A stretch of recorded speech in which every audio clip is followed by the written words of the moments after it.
My dear students, doctor James Tyler Kent രചിച്ച lectures on homoeopathic materia medica എന്ന പുസ്തകത്തെ ആധാരമാക്കിയുള്ള ഈ പ്രോഗ്രാമിലേക്ക് നിങ്ങൾക്കേവർക്കും വീണ്ടും സ്വാഗതം. നമ്മൾ ഈ യൂട്യൂബ് പരമ്പരയുടെ 152ാമത്തെ എപ്പിസോഡിൽ എപ്പിസ് മെല്ലിഫിക്ക എന്ന അധ്യായത്തിൻ്റെ 3-ാം ഭാഗമാണ് പരിശോധിക്കുന്നത്. ഈ ഭാഗത്ത് എപ്പിസിൻ്റെ ചില മെൻ്റൽ സിംറ്റംസ്, കൂടാതെ എപ്പിസിനെ സർവ്വസാധാരണമായിട്ട് പ്രയോഗിക്കുന്ന കണ്ണുമായിട്ട് ബന്ധപ്പെട്ട പ്രശ്നങ്ങൾ, എപ്പിസിൻ്റെ ശരീരത്തിൻ്റെ ചില വശങ്ങളോടുള്ള പ്രിഫറൻസ്, അതിൻ്റെ മൂവ്മെൻറ്റ്, സിംറ്റംസിൻ്റെ ട്രാൻസിഷൻ, അത്തരം കാര്യങ്ങൾ കെൻ്റ് വിശദീകരിക്കുന്നുണ്ട്. നമുക്ക് അതിലേക്ക് വിശദമായിട്ട് നമുക്ക് പ്രവേശിക്കാം. എപ്പിസ് ഓൾസോ ഹാസ് മട്ടറിങ്, ഡെലിറിയം ആൻഡ് ലോക്കസിറ്റി. മട്ടറിങ് എന്ന് വെച്ചാൽ മന്ത്രിച്ചുകൊണ്ടിങ്ങനെ എന്തോ ഇങ്ങനെ സ്വയം സംസാരിച്ചുകൊണ്ടിരിക്കൽ, ചില മാനസിക വിഭ്രാന്തിയുള്ളവരിൽ കാണുന്ന മാതിരി തനിയെ സംസാരിച്ചുകൊണ്ടിരിക്കൽ. ലോക്കാസിറ്റി ഉണ്ട്, അമിത ഭാഷണമുണ്ട്, ഡെലിറിയമുണ്ട്. All kinds of screaming and shrieking, shrill and otherwise, violent and less violent. അപ്പോൾ ഒച്ചയിടൽ, അല്ലാതെ ഒച്ചയിട്ട് കരയിൽ, ഷ്രീക്കിങ്, സ്ക്രീമിങ് എന്നൊക്കെ പറയുന്നത് വല്ലാതെ ഒച്ചയുണ്ടാക്കി കരയലിൻ്റെ വകഭേദങ്ങളാണ്. ഷ്രിൽ വോയിസ്, വല്ലാതെ കേൾക്കുന്നവരിൽ അസ്വസ്ഥത ഉണ്ടാക്കുന്ന തരത്തിലുള്ള ശബ്ദങ്ങൾ, അത് വല്ലാതെ വയലൻ്റ് ആകാം. ആ വയലൻസിൻ്റെ ഗ്രേഡ് കുറഞ്ഞ തരത്തിലും ആകാം. Premonition of deaths, dread of deaths, fear of apoplexy, മരണത്തെ മുൻകൂട്ടി പ്രവചിക്കൽ. നമ്മൾ നേരത്തെയും ചില ഔഷധങ്ങൾ കണ്ടിട്ടുണ്ട്, കൃത്യമായിട്ട് മരണത്തെ പ്രവചിക്കുന്ന സ്വഭാവം. അതിനെയൊക്കെ നമ്മൾ ചിലപ്പോൾ ദിവ്യത്വമായിട്ടൊക്കെ ചിലപ്പോൾ തെറ്റിദ്ധരിക്കാറുണ്ട്. അങ്ങനെ പ്രവചനം നടക്കില്ലെന്നുള്ളതല്ല, പക്ഷേ പലപ്പോഴും ഇത്തരം ഡിറേഞ്ച്ഡ് മെൻ്റൽ കണ്ടീഷൻ കൊണ്ട് സംഭവിക്കാം. മരണത്തെ മുന്നിൽ കാണുന്നു, മരണസമയം പ്രവചിക്കുന്നു. ഭയം, മരണഭയം. Very busy, restless, changing kind of work with awkwardness. ഇതൊരു പ്രവറെ കോട്ട് ചെയ്തിരിക്കുകയാണ്. വല്ലാതെ തിരക്കിട്ട പോലെ കാര്യങ്ങൾ ചെയ്യുന്നു. അസ്വസ്ഥത, ചെയ്യുന്ന ജോലിയുടെ മാറി ഒരു കാര്യം ചെയ്തു, കുറച്ച് കഴിയുമ്പോൾ അത് വിട്ട് വേറൊന്ന് ചെയ്തു, അങ്ങനെ മാറി മാറി ചെയ്യുന്നു. ഓക്വേർഡ്നെസ്, ആകെ ഒരു പ്രയാസം, മനസ്സിൻ്റെ ഒരു അസ്വസ്ഥതയുടെ പലതരം പ്രകടനങ്ങൾ. Awkwardness is especially found under the fingers, toes and limbs in Apis. എപ്പിസിൻ്റെ കാര്യത്തിൽ ഈ ഒരു വല്ലായ്മ, ഒരു അസ്വസ്ഥത എന്നുള്ളതല്ല, ഓക്വേർഡ്നെസ് ഒരു വല്ലായ്മ. അത് കൂടുതലും അത് കാണുന്നത് വിരലുകൾക്കടിയിൽ, കാലിൻ്റെ തള്ളവിരലിനടിയിൽ, ലിംസിൽ. അപ്പോൾ അതിൻ്റെ ഫങ്ഷൻസ് ശരിയായ രീതിയിൽ നിർവഹിക്കാൻ പറ്റാത്തൊരവസ്ഥ, awkward condition. The whole nervous system shows a disturbance in coordination. Coordinate ചെയ്യാൻ പറ്റാതെ, നമ്മൾ ശരീരം, എല്ലാ അവയവങ്ങളും കോർഡിനേറ്റഡ് ഫങ്ഷനിങ് ആണ് അതിൻ്റെ ഒരു ആരോഗ്യകരമായ അവസ്ഥ. കോർഡിനേഷൻ പറ്റാതെ ഒരു കാര്യം പ്രോപ്പറായിട്ട് ചെയ്യാൻ പറ്റാതെ ഒരു സാധനം എടുത്ത് കൊണ്ട് മാറ്റി വെക്കൽ, അത് വിരലും കൈയും കണ്ണും ഒക്കെ കോർഡിനേറ്റ് ചെയ്ത് വർക്ക് ചെയ്യണം, അത് പറ്റാത്തൊരവസ്ഥ. അങ്ങനെ lack of coordination. Disturbance in coordination runs through the remedy. Awkwardness, staggering with eyes shut. അപ്പോൾ ഈ ഒരു ലാക്ക് ഓഫ് കോർഡിനേഷൻ്റെ ചില സ്വഭാവങ്ങളാണ് ഈ എപ്പിസിൽ ത്രൂ ഔട്ട് അതുണ്ട്, ലാക്ക് ഓഫ് കോർഡിനേഷൻ. അപ്പോൾ ബ്രെയിനിൻ്റെ നെർവസ് സിസ്റ്റത്തിൻ്റെ ഫംഗ്ഷൻ അത് ബാധിച്ചു എന്നർത്ഥം, കോർഡിനേറ്റ് ചെയ്യാൻ പറ്റുന്നില്ല. അതിങ്ങനെ ഒരു ഓക്വേർഡ്നെസ്, എല്ലാത്തിനും ഒരു വല്ലായ്മയുണ്ട്. സ്റ്റാഗറിങ് വിത്ത് ഐസ് ഷട്ട്, കണ്ണടച്ച് വേച്ച് നടക്കൽ. അപ്പോൾ ശരിയായ നടക്കലല്ല, വേച്ച് നടക്കലാണ്, സ്റ്റാഗറിങ് ആണ്. അങ്ങനെ നടക്കുമ്പോൾ തന്നെ കണ്ണ് തുറന്നില്ലെങ്കിലോ, കണ്ണടയ്ക്കുന്നു. അപ്പോൾ കണ്ണും കൈയും കാലും ഒക്കെ ആയിട്ട് ഒരു കോർഡിനേഷൻ ഇല്ല. അപ്പോൾ ആ ഒരു എപ്പിസിൻ്റെ അവസ്ഥ, lack of coordination. Dizziness when the eyes are shut. അപ്പോൾ ഇങ്ങനെ കണ്ണടച്ച് നടക്കാൻ നേരത്ത് ഡിസീനസ്സും ഉണ്ട്, ആൾ വീഴാം, അപകടം ഉണ്ടാകാം. ഒരു കോർഡിനേഷൻ ഉണ്ടെങ്കിൽ അങ്ങനെ സംഭവിക്കില്ല. ഇനി ഇത് ഫ്ലോറെ കോട്ട് ചെയ്തിരിക്കുകയാണ്. Ailments from fright, rage, vexation, jealousy or hearing bad news. അപ്പോൾ ഭയം കൊണ്ട്, രോഷം കൊണ്ട്, മനപ്രയാസം കൊണ്ട്, അസൂയ കൊണ്ട്, മോശം വാർത്തകൾ കേൾക്കുന്നതുകൊണ്ട്, അങ്ങനെ പല പല കാരണങ്ങൾ കൊണ്ട് ഉള്ള രോഗങ്ങൾ. ഇത് വീണ്ടും ഒരു കൊട്ടേഷനാണ്. After severe mental shock, paralysed on the whole right side. ഒരു മാനസിക ഒരു ആഘാതം സംഭവിച്ചതിന് ശേഷം, ഒരു മോശം വാർത്ത കേൾക്കുന്നതുകൊണ്ടോ വല്ലാതെ രോഷം കൊണ്ടൊന്നും ആകാം, അങ്ങനെ വരുമ്പോൾ വലതുവശം മൊത്തം തളർന്നു പോകുന്നു, ഒരു പക്ഷാഘാതം പോലെ സംഭവിക്കുന്നു. The complaints of Apis are attended with violence and rapidity. അപ്പോൾ എപ്പിസ് കംപ്ലയിൻസിൻ്റെ സ്വഭാവമാണ് വല്ലാത്ത രൂക്ഷതയും വേഗതയും, വളരെ രൂക്ഷമായിട്ട് വളരെ വേഗത്തിൽ വരുന്നു. The come on with great rapidity, rush on with violence until unconsciousness is reached. ഒരു അബോധാവസ്ഥ ഉണ്ടാകുന്നവരെ ഈ വയലൻസ് വർദ്ധിക്കുന്നു, എക്സോസ്റ്റഡ് ആകുന്നു, അൺകോൺഷ്യസ് ആകുന്നു. അത് പാരലൈസിസ് കൊണ്ടുണ്ടാകാം, അല്ലാതെയും എക്സോഷൻ കൊണ്ട് ആൾ അൺകോൺഷ്യസ് ആകുന്നു. It has been my fortune to see many violent cases of poisoning from the sting of the honey bee. തേനീച്ച കുത്തുകൊണ്ടുണ്ടാകുന്ന വിഷബാധ കാണാനുള്ള ഭാഗ്യം ഉണ്ടായി. ഭാഗ്യമോ ദൗർഭാഗ്യമോ ആകാം. ഞാൻ നേരത്തെ പറഞ്ഞ പോലെ ഏൽക്കുന്ന ആൾക്ക് ദൗർഭാഗ്യമാണ്, ഒരു ഡോക്ടറെ കാഴ്ചപ്പാടിൽ അതിൻ്റെ സിംറ്റംസ് കിട്ടി എന്നുള്ളതുകൊണ്ടൊരു ഭാഗ്യം. ഇവിടെ കെൻറ്റ് പറയുന്നത് 2 തരത്തിലാണ്. ഒന്ന്, ഞാൻ നേരത്തെ വിശദീകരിച്ചത് മാരകമായ തോതിലുള്ള കുത്തേൽക്കുക. ഒരു 5ലധികം തേനീച്ചകൾ, വലിയ തരം ഈച്ചകൾ ഒരുമിച്ച് കുത്തിയാൽ അത് മാരകമാണെന്നാണ് പറയുന്നത്. അപ്പം അങ്ങനെ ശരിയായ വിഷബാധമുണ്ട്. കെൻറ്റിയുടെ പറയാൻ പോകുന്നത് അങ്ങനെയല്ല. ഒറ്റ തേനീച്ച കുത്തി, സാധാരണ ഒറ്റ തേനീച്ച കുത്തിക്കഴിഞ്ഞാൽ കുറച്ച് നേരം വേദന സഹിക്കേണ്ടി വരും, വേറെ ഔഷധമൊന്നുമില്ല, വേദന സഹിക്കേണ്ടി വരും. പണ്ടൊക്കെയാണ് ചുണ്ണാമ്പ് വെക്കുന്ന ഏർപ്പാടൊക്കെ ചെയ്യുമായിരുന്നു. എൻ്റെ വീട്ടിൽ തേനീച്ച വളർത്തലുണ്ടായിട്ടുണ്ട്. ചുണ്ണാമ്പ് കരുതിയിരിക്കും ഞങ്ങൾക്ക് ചെറുതായിരിക്കുമ്പോൾ.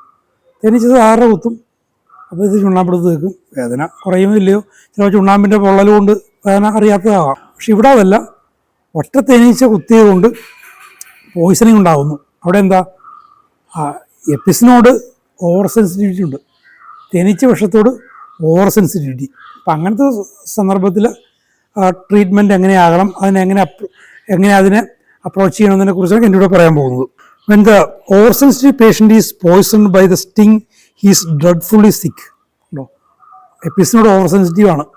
അങ്ങനെ ഒരാൾക്കൊരു കുത്തേറ്റ് കഴിഞ്ഞാൽ അയാൾ മാരകമായൊരു അവസ്ഥയിൽ അയാൾക്ക് പോയിസണിങ് ഉണ്ടാകും, വിഷബാധ ഉണ്ടാകും, അയാളുടെ ആരോഗ്യസ്ഥിതി വളരെ വഷളാകും.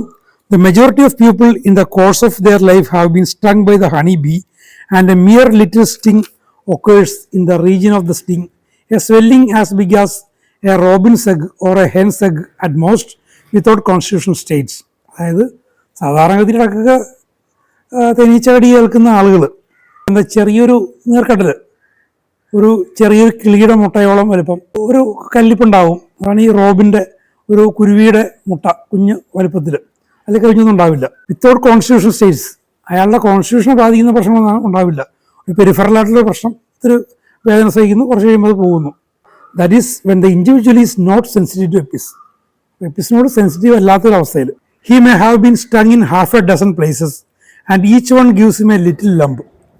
ഓരോ കടിയും ചെറിയൊരു കല്ലിപ്പുണ്ടാക്കും.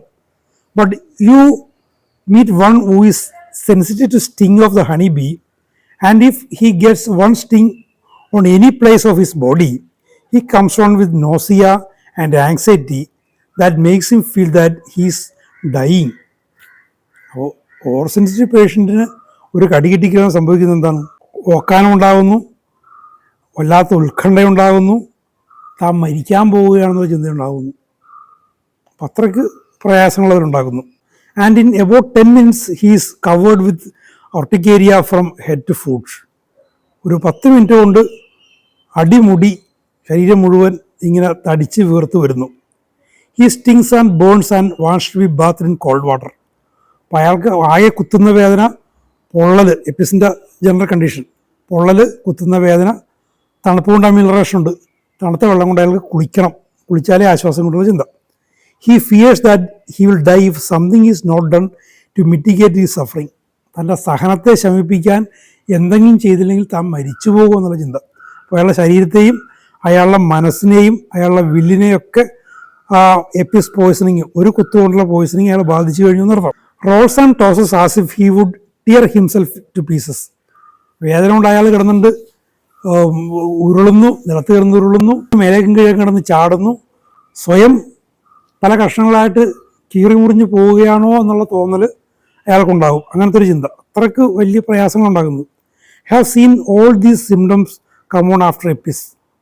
എപ്പിസ് കഴിച്ചിട്ടോ അല്ലെങ്കിൽ എപ്പിസിൻ്റെ പോയ്സണിങ് ഉണ്ടായിട്ടോ ഈ ലക്ഷണങ്ങളെല്ലാം വരുന്നത് സ്വയം കണ്ടിട്ടുണ്ട്, അതിന് സാക്ഷ്യം വഹിച്ചിട്ടുണ്ട് എന്നാണ് കെൻഡ് ഇവിടെ സാക്ഷ്യപ്പെടുത്തുന്നത്. The antidote for this is carbolic acid. ഈ ഒരു അവസ്ഥയ്ക്ക് ആൻറ്റിഡോട്ട് ചെയ്യേണ്ടി വരും, അത് കാർബോളിക് ആസിഡാണ്.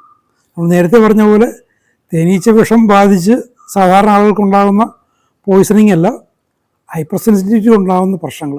അവിടെ കാർബോളിക് ആസിഡാണ് അവിടെ അതിൻ്റെ ആൻറ്റിഡോട്ട്. അത് കൊടുത്തില്ലെങ്കിൽ ആകെ പ്രയാസത്തിലാവും. ഇനി കണ്ണുമായിട്ട് ബന്ധപ്പെട്ടുള്ള ലക്ഷണങ്ങളാണ്. Apis is a great remedy for the eyes. It has deep seated inflammatory complaints of the eyes as a result of diseases. ഈ രോഗാവസ്ഥയുടെ ഫലമായിട്ട് കണ്ണിൽ ആഴമേറിയ പ്രശ്നങ്ങൾ എന്ന് വെച്ചാൽ വല്ലാത്ത പഴുപ്പും അങ്ങനെയുള്ള പ്രശ്നങ്ങളും ഒക്കെ ഉണ്ടാകാം. Inflammation that are erysipelatous in character that leave thickening of the mucous membrane and lids.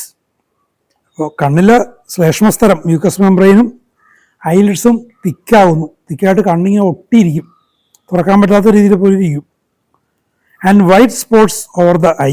Inflammation with opacities very extensive or in patches.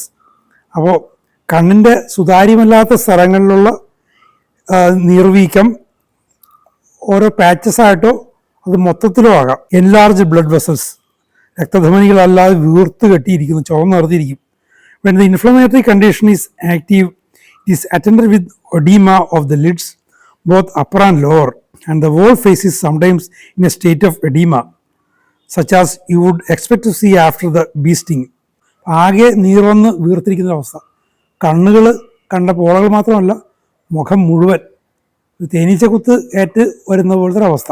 The swelling of the mucous membrane of the lids is so enormous that they roll out looking like piece of raw beef.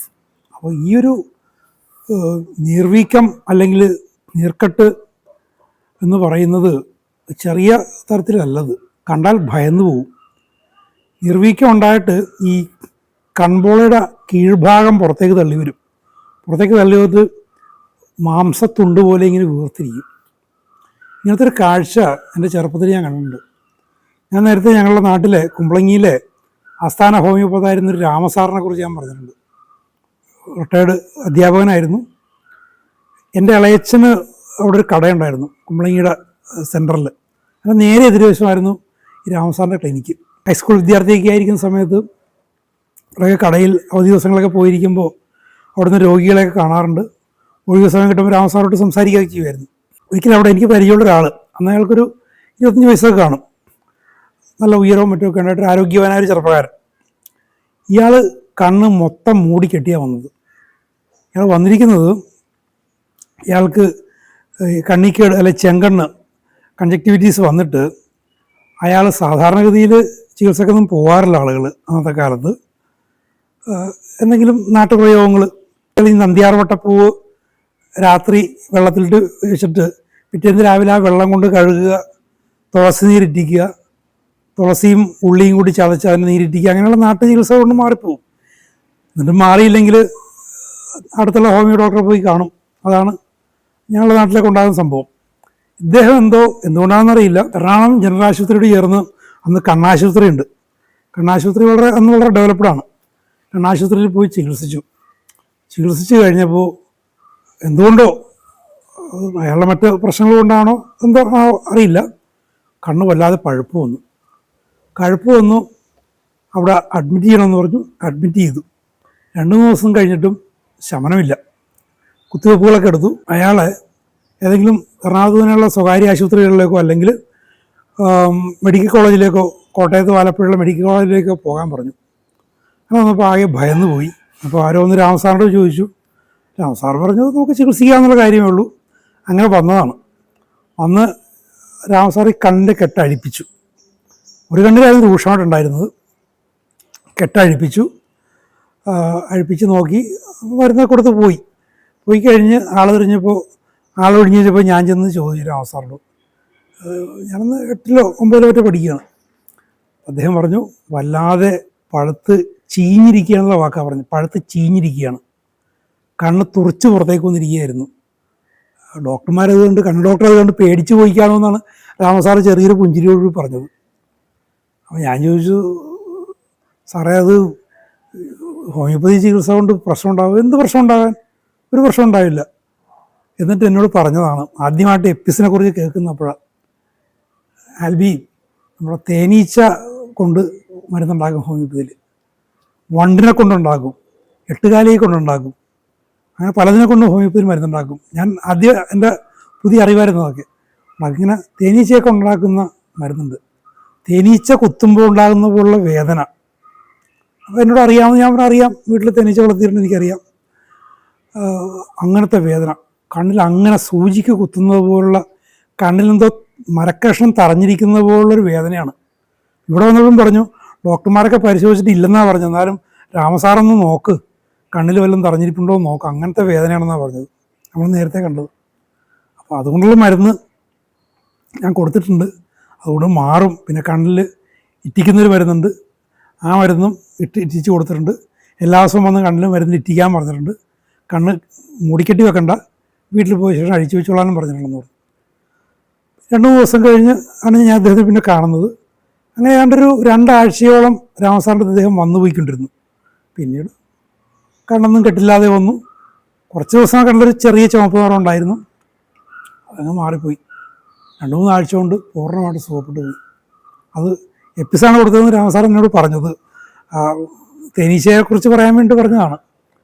അപ്പോൾ നിങ്ങളുടെയൊക്കെ പ്രാക്ടീസിൽ ഇതൊക്കെ കൊണ്ട് പേടിച്ചു പോരുത്. ഇപ്പോൾ ചെങ്കണ്ണ് വന്നു കഴിഞ്ഞാൽ പകർച്ചവ്യാധിയാണ്, അത് മെഡിക്കൽ ഓഫീസർ, ജില്ലാ മെഡിക്കൽ ഓഫീസർ റിപ്പോർട്ട് ചെയ്യണമെന്നൊരു നിയമമുണ്ട്. നമ്മൾ നിയമം തെറ്റിക്കണ്ട, നിയമങ്ങൾ പാലിച്ചുകൊണ്ട്, നാട്ടിലെ നിയമങ്ങൾ പാലിച്ചുകൊണ്ടേ പോകാവൂ. ആ നിയമങ്ങൾ മാറ്റാൻ നമുക്ക് ശ്രമിക്കാം, മരണത്തിൽ കാലം അത് അനുസരിക്കേണ്ടി വരും. പക്ഷേ അതുകൊണ്ട് ഭയപ്പെടരുത്. ഇതേപോലെ കെൻറ്റ് പറയുന്ന പോലെ റോ ബീഫ്, ഇറച്ചിത്തുണ്ടം പോലെ കണ്ടു കഴിഞ്ഞാൽ പോലും പേടിക്കരുത്, അതൊക്കെ മാറിപ്പോവും.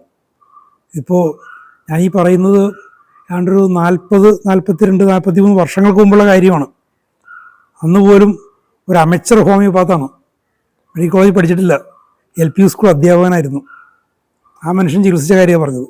അപ്പോൾ ഇത്തരം അവസ്ഥകൾ കാണുമ്പോൾ നിങ്ങളൊക്കെ ഇതിൻ്റെ ശാസ്ത്രീയമായിട്ട് പഠിച്ചതുകൊണ്ട്, ഒഫ്താൽമോളജിയൊക്കെ പഠിച്ചതുകൊണ്ട് ചിലപ്പോൾ ബാക്ടീരിയ ആണോ വൈറസാണോ അത് സ്പ്രെഡ് ചെയ്യുമോ എന്നൊക്കെ വിചാരിച്ച് ഭയപ്പെട്ടു പോകാനുള്ള സാഹചര്യങ്ങളുണ്ടാകാം. പക്ഷേ ഹോമിയോപ്പതിയിൽ ആത്മവിശ്വാസം ഉണ്ടെങ്കിൽ നിങ്ങൾ സിംറ്റംസ് പൂർണ്ണമായിട്ട് എടുക്കുകയും പിന്നെ ടോട്ടാലിറ്റിക്ക് അനുസരിച്ച് എപ്പിസാണോ മറ്റെന്തെങ്കിലും ഔഷധങ്ങൾ വരാം, എപ്പിസ് തന്നെ വരണമെന്നില്ല, ബെൽഡോണയോ അങ്ങനെയുള്ള മറ്റു ഔഷധങ്ങളോ ഒക്കെ വരാൻ സാധ്യതയുണ്ട്.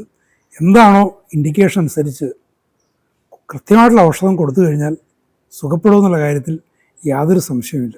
The fluid will run out over the cheeks in great abundance. നേരത്തെ പറഞ്ഞിട്ടുണ്ട്, നീർവീക്കം ഉണ്ടായിട്ട് അവിടെ നിന്നിങ്ങനെ വെള്ളം ഊസിങ് ഉണ്ടാവുന്നു. അതാണ് ഇവിടെ പറയുന്നത്, കണ്ണിൽ നിന്നിങ്ങനെ വെള്ളം ഒലിച്ചിട്ട് അത് കവിളിലൂടെ ധാരാളം ഇങ്ങനെ ഒഴുകും. Burning and stinging like fire, better from washing. അപ്പോൾ തീ പോലെ കുത്തലും പൊള്ളലും, കഴുകുമ്പോൾ സൗഖ്യം. പൊതുവേ ഈ ചെങ്കണ്ണ് അസുഖത്തിന്, കൺജക്റ്റിവിറ്റീസിന് കഴുകുമ്പോൾ ഒരു സൗഖ്യം ഉണ്ടാകാറുണ്ട്, അവർ പൊതുവേ അങ്ങനെ ഉണ്ടാകാറുണ്ട്. From cold applications, worse from heat, ചൂട് കൊണ്ട് പ്രയാസം ഉണ്ടാവും. അതൊരു ജനറൽ കണ്ടീഷനാണ്. കാരണം ഈ ചെങ്കണ്ണ് വന്നു കഴിഞ്ഞാൽ സാധാരണ ഞങ്ങളെ ചവാരിക്കുമ്പോൾ മുതിർന്നിട്ട് പറയുന്നത് പുറത്ത് പോകരുത്, ചൂടടിക്കരുത്, അടപ്പിനടുത്ത് തീയിലെടുത്ത് പോകരുത്, വെയിൽ കൊള്ളരുന്നൊക്കെയാണ് പറയുന്നത്, സ്കൂളിലൊന്നും വിടില്ല. അപ്പോൾ ആ ഒരു എപ്പിസിൻ്റെ ഒരു ജനറൽ കണ്ടീഷൻസ് അവിടെ പൊതുവേ അതിലുള്ളതുകൊണ്ടാണ്. ഇല്ലാതെയും വരാം, മറ്റവസ്ഥകളിലും വരാം. അപ്പോൾ അതെന്താണോ അതനുസരിച്ചുള്ള ഔഷധം തിരഞ്ഞെടുക്കുക എന്നുള്ളതാണ്. Chronic eye troubles that are worse from looking into an open fire. അപ്പോൾ ഇതല്ലാതെയുള്ള ക്രോണിക് പ്രശ്നങ്ങൾ, ഓപ്പൺ ഫയറിലേക്ക്, തീയിലേക്ക് നോക്കുമ്പോൾ ഉണ്ടാകുന്ന വർധന. Chronic eye troubles that are worse from radiated heat, ചൂടടിക്കുമ്പോൾ ഉണ്ടാകുന്ന പ്രയാസങ്ങൾ, പഴകിതരം പ്രശ്നങ്ങൾ. That are worse from looking into open fire. Once something cold applied, എന്തെങ്കിലും തണുപ്പ് അതിന് അപ്ലൈ ചെയ്യണം. Chronic granular lids. The results of chronic inflammation are numerous and extensive. പഴകിയ ക്രോണിക് ഇൻഫ്ലമേഷൻസ്, നീർവീക്കങ്ങൾ ന്യൂമറസ്, പലതരത്തിലുണ്ട്, എക്സ്റ്റൻസീവാണ്, വളരെ വ്യാപകമായിട്ടുണ്ട്. ഒത്തിരി പ്രശ്നങ്ങൾ അക്യൂട്ട് കണ്ടീഷൻ മാത്രമല്ല ക്രോണിക് കണ്ടീഷൻസ് ഉണ്ട്. മറ്റൊരു കേസ് കൂടി എനിക്ക് ഓർമ്മ വരികയാണ്. ഞാൻ 9ാം ക്ലാസ്സിൽ പഠിക്കുമ്പോഴാണ് ഞാൻ ഈ കണ്ണട വെക്കുന്നത്. എനിക്ക് ദീർഘദൃഷ്ടിയില്ലാത്തതുകൊണ്ട് ക്ലാസ്സിൽ പിൻപഞ്ചിലിരുന്നാൽ കാണാൻ പറ്റില്ല. അങ്ങനെ എറണാകുളത്ത് പ്രമുഖനായ ഒരു ഒഫ്താൽമോളജിസ്റ്റിനെ കാണാൻ പോയി. അപ്പം അതിങ്ങനെ കണ്ണിൽ മരുന്നിട്ടിങ്ങനെ മണിക്കൂറുകളോളം നമ്മൾ ഇരിക്കണം, എന്നിട്ടാണ് കണ്ണ് പരിശോധിക്കുകയുള്ളൂ. എന്താ പോലെ കമ്പ്യൂട്ടറൈസ്ഡ് ചെക്കിംഗ് ഒന്നുമില്ല. അങ്ങനെ ഇരിക്കുമ്പോൾ ഞങ്ങളുടെ നാട്ടിൽ തന്നെയുള്ള കുറച്ച് ദൂരെയുള്ള എന്നേക്കാൾ 2-3 വയസ്സ് പ്രായം കൂടിയുള്ള ഒരാളവിടെ വെച്ച് കണ്ടു പരിചയപ്പെട്ടു. സെയിം ഡോക്ടറെ കാണാൻ വന്നിരിക്കുകയാണ്, കണ്ണിൽ മരുന്നൊക്കെ ഇട്ടിരിക്കുകയാണ്. അപ്പോൾ ഞങ്ങൾ അയാളുടെ അമ്മയും എൻ്റെ അമ്മയും കൂടി പരിചയപ്പെട്ടു. അയാൾക്ക് മറ്റ് കാഴ്ച പ്രശ്നങ്ങളൊന്നുമില്ല, കണ്ണ് ചുവന്നിരിക്കും, എപ്പോഴും ചുവന്നിരിക്കും, കണ്ണിൽ നീറ്റലുണ്ടാവും, പ്രകാശത്തിലേക്ക് നോക്കാൻ പറ്റുന്നില്ല, കണ്ണ് പൊത്തി നടക്കാൻ പറ്റുള്ളൂ. അപ്പോൾ പിന്നീട് ഞാൻ ഇദ്ദേഹത്തിനൊക്കെ കാണുമ്പോൾ ഞാൻ ഇയാളുടെ കണ്ണ് ശ്രദ്ധിക്കും. അപ്പോൾ കണ്ണ് ചുവന്ന് തന്നെ ഇരിക്കുന്നത്. അപ്പോൾ ചികിത്സക്ക് പോകുന്നുണ്ട്, കണ്ണിലെന്തൊക്കെയോ മരുന്നിടുകയോ കഴിക്കുകയൊക്കെ ചെയ്യുന്നുണ്ട്. പിന്നീട് ഞാൻ ഹോമിയോപ്പതി പരിചയപ്പെട്ട് കഴിയുകയും ഈ എപ്പിസൊക്കെ വായിക്കും. എപ്പിസും ബെൽഡോണയൊക്കെ, എപ്പിസല്ല ബെൽഡോണയൊക്കെ വായിച്ചു കഴിഞ്ഞപ്പോൾ തന്നെ എനിക്ക് ഈ ആളുടെ ഓർമ്മ വന്നു. അപ്പോൾ ഞാൻ കുറച്ച് കഴിഞ്ഞപ്പോഴേക്കും എൻ്റെ സുഹൃത്ത് ഡോക്ടർ ഷേണായി കോഴ്സ് പൂർത്തിയാക്കിയിട്ടില്ല, DHMS പൂർത്തിയാക്കിയിട്ടില്ല, എങ്കിലും അത്യാവശ്യം ചികിത്സയൊക്കെ ഇങ്ങനെ തുടങ്ങി കഴിഞ്ഞ സമയത്ത് ഞാൻ ഈ ചേട്ടനെ പതുക്കെ വിളിച്ചിട്ട് വന്ന് കാര്യങ്ങളൊക്കെ പറഞ്ഞ് മനസ്സിലാക്കി. അപ്പോൾ അയാൾക്ക് വലിയ ശമനമൊന്നുമില്ല, ജോലിയൊക്കെ ചെയ്യാൻ തുടങ്ങിയിട്ടുണ്ടെങ്കിലും പ്രയാസമാണ്, കണ്ണ് ചുവന്ന് തന്നെ ഇരിക്കുന്നത്, കണ്ണിൽ മരുന്നിടുന്നുണ്ട്. അങ്ങനെ ഞാൻ ഷാണെടുത്ത് കൊണ്ടുവന്നു, വിശദമായിട്ട് കേസെടുത്തു. അത് പിന്നെ ബെൽഡോണ കൊടുത്തു എന്ന് എൻ്റെ ഓർമ്മ. പിന്നീട് എൻ്റെ ക്രോണിക്ക് ഒരു കൽക്കേരി കേസായിരുന്നു അത്. അതായിട്ടൊരു 6-7 മാസത്തെ ചികിത്സ കൊണ്ട് അയാളുടെ പ്രശ്നം മാറിപ്പോയി. അപ്പോഴേക്കും ഞാൻ 9ാം ക്ലാസ്സിൽ പഠിക്കുന്നത് എനിക്ക് 14 വയസ്സുള്ളപ്പോൾ, ഇത് ഏതാണ്ട് 19-20 വയസ്സൊക്കെ ഉള്ളപ്പോഴാണ് ഈ ചികിത്സിക്കാൻ ഞാൻ കൊണ്ടുപോകുന്നത്. അപ്പോൾ ഒരു 6 വർഷം ഏകദേശം 6 വർഷം ഇയാളത്രയും സഹിച്ചിട്ടിരുന്നു. അത് കേവലം 6 മാസത്തിനകം അത് പൂർണ്ണമായിട്ടും ഹോമിയോപ്പതി ചികിത്സയിൽ മാറിപ്പോവുകയും ചെയ്തു. ഇപ്പോഴും വല്ലപ്പോഴൊക്കെ ആളെ നാട്ടിൽ പോകുമ്പോൾ കാണാറുണ്ട്, ഇവരോട് ജീവിക്കുന്നു. കണ്ണിന് യാതൊരു നിറവ്യത്യാസമില്ല, സാധാരണ കണ്ണുകളാണ്. പിന്നീട് അങ്ങനത്തെ പ്രശ്നങ്ങളൊന്നും ആൾക്ക് വന്നിട്ടുമില്ല. Worse from looking at white things, worse from looking at the snow. അപ്പോൾ പ്രകാശത്തോടെ നോക്കുമ്പോൾ സ്നോ എന്ന് പറഞ്ഞാൽ സ്നോയിൽ നിന്ന് റിഫ്ലക്ഷൻ ഉണ്ടാവും, വൈറ്റ് കളറാണ്, ലൈറ്റിന് റിഫ്ലക്ഷൻ ഉണ്ടാവും. വെളുത്ത പ്രതലം എന്ന് പറയുമ്പോഴും സ്പെക്ട്രത്തിന് മൊത്തം റിഫ്ലക്ട് ചെയ്യുന്നതുകൊണ്ടാണ്. അപ്പോൾ ലൈറ്റിനോടുള്ള സെൻസിറ്റിവിറ്റി അതുകൊണ്ട് പ്രശ്നമുണ്ട്. Pain deep in the eyeballs, ഈ നേത്രഗോളങ്ങളുടെ ഉള്ളിലേക്ക് ആഴത്തിലുള്ള വേദന. ഞാൻ നേരത്തെ രാമസാറിൻ്റെ പേഷ്യൻ്റെ കാര്യം പറഞ്ഞാൽ അയാൾക്ക് അങ്ങനെ ഉണ്ടായിരുന്നു, കണ്ണിൻ്റെ ഉള്ളിൽ വേദന, സ്റ്റിച്ചസ് കുത്തുന്ന പോലെ വേണം, burning, stinging and shooting pains, എല്ലാത്തരം വേദനയുണ്ട്. Chemosis, Apis is often suitable for old scrofulous affections of the ice.